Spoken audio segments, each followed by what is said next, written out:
सलोनी बहुत ही सीधी और भगवान को मानने वाली थी, लेकिन उसकी सौतेली माँ उसके सीधेपन का फायदा उठाती थी और उस पर बड़े अत्याचार करती थी। जरा सी चूक हो जाने पर उसकी खूब पिटाई करती।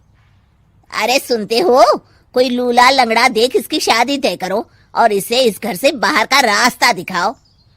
सलोनी के पिता जानते थे कि मीना एक चांडाल औरत है, इसलिए वो एक अच्छा घर देख सलोनी की शादी कर देते हैं। लेकिन वहां भी सलोनी से जलने वालों की कमी नहीं थी। सलोनी की ननद निकिता उसे बिल्कुल पसंद नहीं करती थी। सलोनी, बात तो सुनो जरा। जी कहिए। आज शाम को मेरे बॉस खाने पर आ रहे हैं। ध्यान रहे उनकी खातिरदारी में किसी प्रकार की कोई कमी नहीं होनी चाहिए। जी आपने कह दिया, बिल्कुल वैसा ही होगा। शाम को सलोनी जैसे ही गैस पर खाना चढ़ाकर वहां से जाती है अभी इसके खाने का स्वाद बढ़ाती हूँ। निकिता गैस की आंच तेज कर देती है।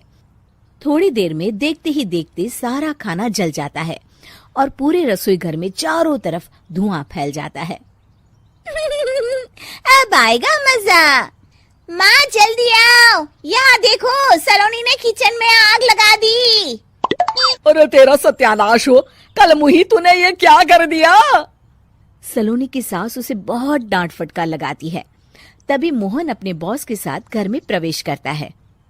अरे भाई मोहन, ये क्या तुम्हारे घर का क्या हाल हो रखा है? लगता है खाना जल गया है।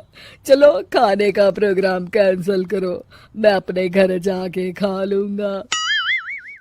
सर, दरअसल सर मुझे माफ कर दीजिए। अरे कोई बात नहीं, घरों में ये छोटी मोटी बातें होती रहती है।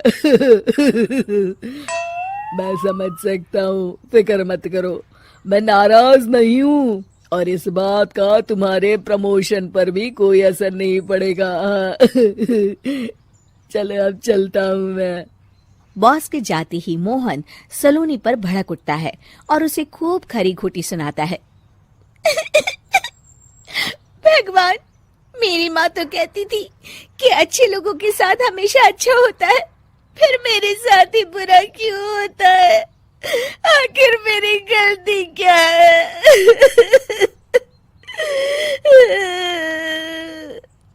तभी आकाशवाणी होती है। बेटी, अब तुम्हें कोई दुख नहीं दे पाएगा। तुम्हारा बुरा सोचने वाले के मन की सारी बातें तुम पहले ही जान जाओगी। अगले दिन सलोनी निकिता को चाय देने उसके कमरे में जाती है। तब निकिता के मन में कुछ बातें चल रही थी। कल तो मैंने सिर्फ खाना जलाया था, अब तू देखती जा सलोनी, तेरा इस घर में जीना हराम कर दूंगी। अच्छा, तो ये बात है, अब इसे सबक सिखाना ही पड़ेगा। कुछ दिनों के बाद, सलोनी, मेरे कपड़े जल्दी से प्रेस कर दो, ऑफिस के लिए देर हो रही है। सलोनी मोहन के कपड़ों के पास प्रेस गर्म होने के लिए रख देती है और अपने कमरे में चली जाती है। तभी हॉल में निकिता आती है। सलोनी चुपके से उसे देख रही होती है। आज अगर मैंने ये कपड़े जला दिए तब तो पक्का मेरा भाई इस सलोनी की बच्ची को धक्के मार के घर से बाहर निकाल देगा। अरे तू क्या मुझे निकलवाएगी? महादेव है मेरे साथ। ठहर जा निकिता, आज तो तेरी खैर नहीं। सलोनी अपने पति मोहन को बुला लाती है और निकिता की सारी करतूत दिखाने लगती है। निकिता गर्म प्रेस मोहन के कपड़ों पर रखकर अपने कमरे में चली जाती है। मेरी बहन इतनी बड़ी चालबाज निकलेगी, मैंने तो सोचा ही नहीं था। मुझे माफ कर दो सलोनी, मैं तुम्हें गलत समझ रहा था।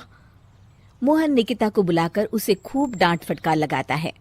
उस दिन के बाद से सलोनी की जिंदगी पूरी तरह बदल जाती है। सलोनी हर किसी के मन की बात सुन लेती थी। दूसरी तरफ निकिता का कोई भी दांव सलोनी पर नहीं चलता था और आखिरकार वो भी सलोनी के आगे घुटने टेक देती है। फिर एक दिन सलोनी की सास की सहेली ममता अपनी बहू कविता के साथ वहां आती है। कविता मन ही मन कहती है, अरे ये बुढ़िया पागल है जो मुझे यहाँ लेके आ गई। कहाँ मैं अपनी किटी पार्टी छोड़ के इसके साथ यहाँ मरने आ गई। पता नहीं कब तक इसे झेलना पड़ेगा।